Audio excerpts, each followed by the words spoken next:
Bienvenue à toutes et à tous dans Kouélafé, le rendez-vous de l'infopays sur Télécréole. Dans le cadre de renforcement de la prévention des accidents sur la route, le ministre de l'Intérieur Bernard Cazeneuve avait annoncé en janvier dernier l'interdiction des kits mains libres au volant. C'est désormais officiel et cela concerne tous les types de véhicules, y compris les 2 roues, motorisés ou non.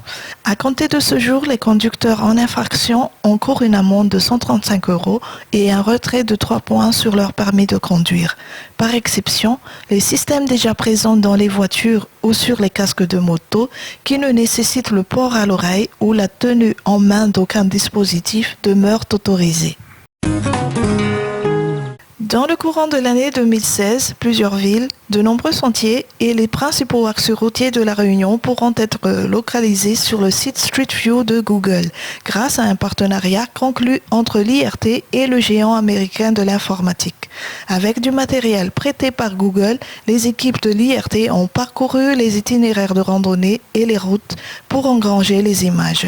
Ainsi, notre île va bientôt acquérir une visibilité mondiale. Hier, 112 soldats du feu s'entraînaient à défiler. Ils seront cette année beaucoup plus nombreux à participer au 14 juillet. Ce premier rassemblement avait pour objectif de répéter les mouvements et de vérifier les tenues. Hier, lundi 29 juin, le président et sénateur Didier Robert invitait la presse pour dévoiler les rapports à l'ordre du jour de l'assemblée plénière du mardi 30 juin ainsi que la situation financière de la collectivité. Et au regard du compte administratif pour l'exercice 2014, l'équipe régionale peut se féliciter d'afficher une bonne santé. Autre sujet évoqué lors de cette réunion, les nouvelles dispositions européennes concernant l'octroi de mer ainsi que la note en avant-première de l'agence Moody's qui a décerné un A1 à la région Réunion. C'est un résultat sur 2014 qui est un résultat extrêmement positif puisque nous avons l'un des indicateurs, principal indicateur pour les collectivités locales, donc de la bonne santé financière de cette collectivité, c'est l'épargne brute, donc la différence entre les recettes et les dépenses de fonctionnement, moins les intérêts de la dette. Donc ça nous amène aujourd'hui à une épargne brute de 160 millions d'euros, donc positive. Et en même temps, parallèlement à cela, donc nous avons sur 2014 engagé plus de 550 millions d'euros d'investissement.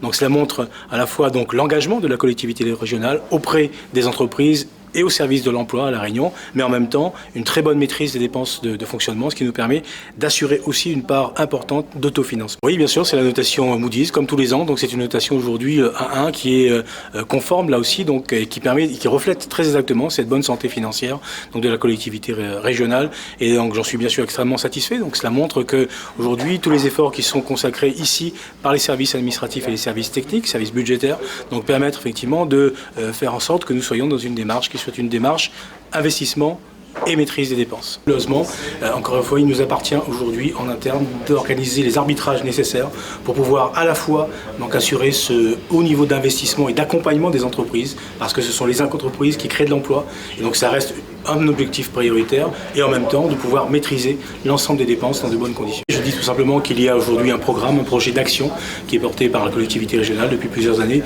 et que ce projet d'action trouve naturellement son plein épanouissement actuellement et dans les années qui viennent. De manière générale, l'octroi de mer est un dispositif aujourd'hui qui permet incontestablement d'assurer la protection de la production locale. C'est le premier élément qui doit nécessairement être mis en lumière. Et pour plus de 80% des produits aujourd'hui, donc l'impact de l'octroi de mer reste très modéré par rapport à ce que l'on peut retrouver au niveau national. C'est-à-dire que le cumul octroi de mer et TVA à La Réunion reste faible et en deçà, en tout cas, de ce que l'on peut retrouver avec la TVA uniquement au niveau national. Donc voilà, ce sont ces éléments-là qu'il faut avoir à l'esprit et puis se dire qu'il y a peut-être des améliorations à apporter, mais que ces améliorations doivent, encore une fois, nous permettre de tenir compte d'une dimension et d'une seule, qui est celle de savoir comment protéger aujourd'hui la production locale et donc l'emploi local. Alors, il n'y a pas beaucoup de changements. En fait, le 30 juin 2015, l'octroi de mer va rester. Par contre, on va, entre juillet 2015 et juillet 2016, essayer de faire évoluer, évidemment, cet octroi de mer pour le rendre beaucoup plus transparent pour les consommateurs et de faire en sorte, surtout, que pour les produits importés, l'octroi de mer et la TVA ne dépassent en aucune manière la TVA qui existe sur le plan national. Alors il existera pour 80% des produits que l'on trouve en grande surface, un niveau de taxation qui ne sera pas supérieur à celui qui existe en métropole pour ces mêmes produits.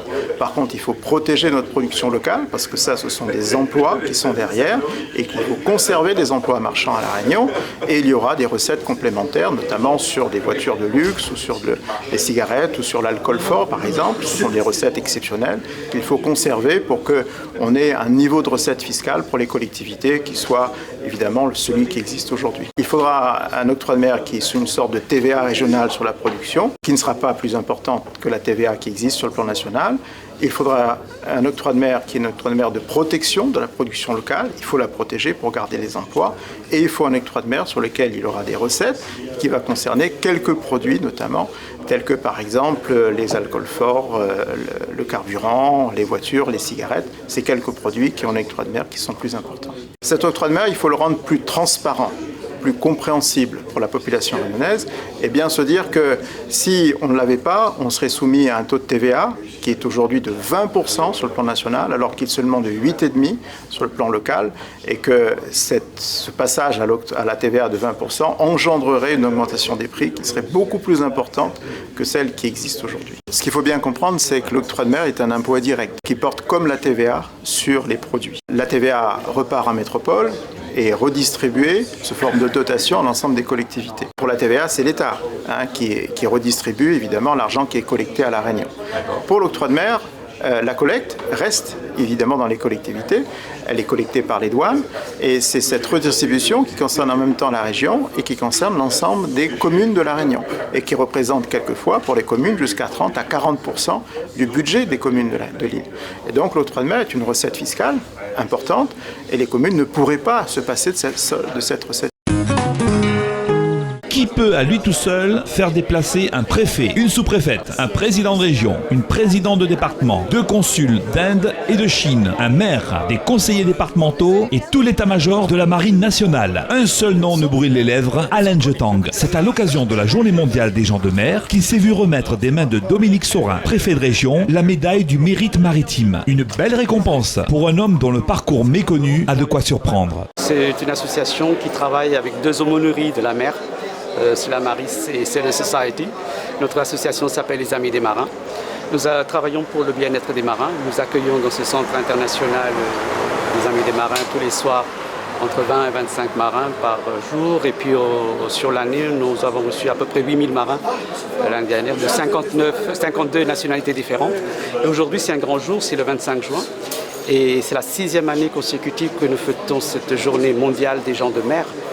Une journée qui était décrétée en 2010 à la conférence de Manille par l'OMI, un organisme de l'ONU, pour honorer les marins dans le monde entier. En fait, donc, ils sont là souvent pour quelques heures. Donc ils viennent ici, c'est surtout pour la communication. Ils veulent davantage communiquer avec leur famille.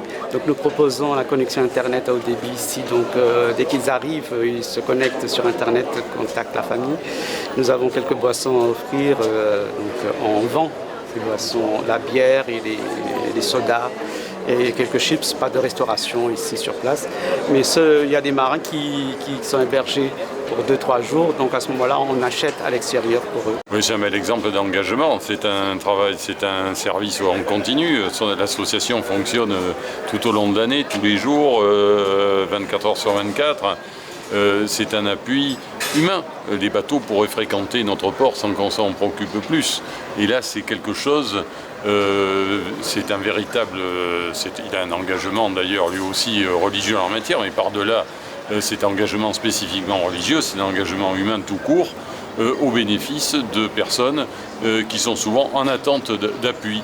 Et c'est tout à l'honneur aussi de l'accueil de la Réunion, des traditions d'accueil de la Réunion, de pouvoir offrir ce service aux bateaux et aux marins qui fréquentent l'île. Mais c'est le principe de ce type d'accueil. Il n'y a pas à avoir de différence d'accueil en fonction de la religion ou du pays d'où on peut venir, c'est accueillir tout le monde. Ça, c'est aussi nos traditions républicaines françaises, c'est le reflet de ces traditions. Et c'est une belle illustration de ce savoir-vivre ensemble ici. C'est une compétence partagée, puisque l'ensemble des acteurs publics, donc Europe, État, région, département, communes bien sûr, chacun nous avons aujourd'hui apporté ensemble donc un projet qui est un projet d'envergure pour la Réunion. Le développement, la réussite réunionnaise passe par notre capacité donc à nous ouvrir sur l'extérieur et évidemment le grand port maritime, les projets qui sont portés aujourd'hui font partie donc des éléments clés pour le succès de la Réunion. On est ici sur un site, j'allais presque dire un site de générosité, c'est-à-dire accueillir les marins qui viennent du monde entier et qui passent par la Réunion, et en même temps donc de pouvoir ici, donc dans la ville du port, en relation avec la mairie, en relation avec le CCAS, parfois de pouvoir accueillir aussi des Réunionnais qui sont en difficulté le temps d'un moment.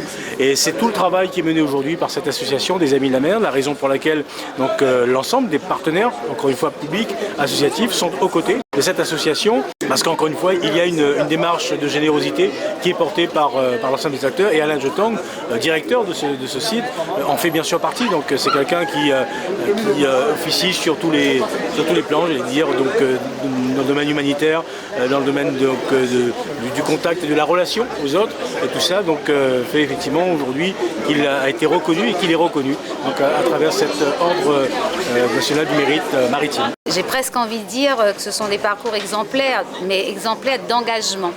Et d'engagement pour servir les autres. C'est l'approche, au fond, des droits humains, tels que la République le défend, que le siècle des Lumières nous a transmis, et que la Réunion profonde connaît et vit. La Réunion est une terre d'accueil.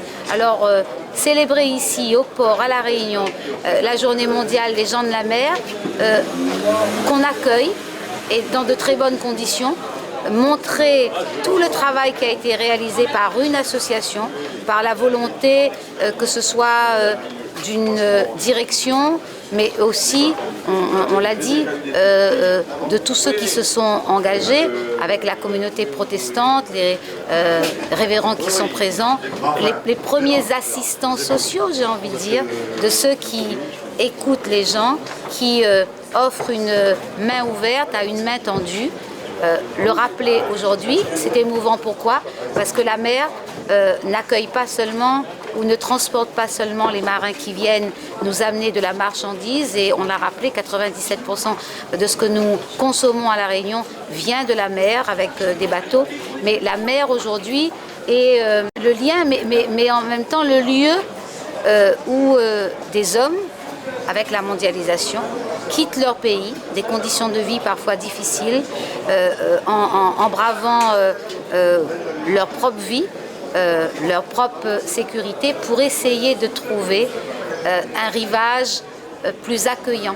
Alors c'est bien l'histoire du monde qui se vit et que la mer nous offre, et donc chacun de nous, citoyens, humains tout simplement, je pense que cette journée doit nous rappeler cette double réalité que nous vivons tous les jours. Oui, un événement très important et un événement capital pour le port, parce qu'on a tendance à regarder le grand port maritime comme un établissement, mais c'est aussi un lieu de vie des marins qui arrivent de tous les horizons, et leur présence au port témoigne là aussi de notre ville, la capacité de notre ville à accueillir tout le monde, et nous souhaitons leur rendre hommage. Et puis surtout, nous avons la chance d'avoir honoré par la médaille du mérite maritime le directeur de l'association Les Amis des Marins, M. Alain Jetong, mais également le président, M. Yolande Bénard, qui font un très très bon travail pour les marins en général et pour la cité portuaire de façon globale. C'est juste, nous on a une équipe, des anciens et des nouveaux, donc c'est juste, mon rôle c'est coordonner un peu notre organisation. C'est la journée mondiale des marins avant tout, c'est l'accueil des marins, parce que c'est une journée que l'on rend hommage aux marins qui viennent de différentes nations, qui viennent de différents pays. C'est juste pour les remercier, d'être reconnaissants de tout ce que nous apporte la Réunion. Effectivement, parce que les marins sont beaucoup de croyants. Donc non seulement ça, on nous apporte un bien-être et les marins sont très honorés. Non seulement ça aussi, parce que la spiritualité fait partie du bien-être des gens de mer. De même comme le sport, de même comme l'accueil et de même comme la sortie, les loisirs. Effectivement, parfois on a ce soutien psychologique aussi et psychique aux marins et voilà pour les rebooster afin qu'ils reprennent la mer. Parce que sachant que le contrat des marins c'est 12 mois et ils n'ont pas beaucoup le temps de voir la famille, ils vivent vraiment isolés. Ce qui est merveilleux pour moi, c'est tout simplement parce que je vais recevoir ma médaille d'honneur, mais tout simplement, je le dédie à toute mon équipe. Et en même temps aussi, je veux faire comprendre que plus important, c'est le travail.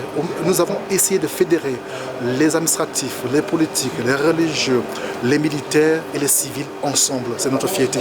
Alain Jetang, au nom du ministre chargé de la mer, nous faisons chevalier du mérite maritime.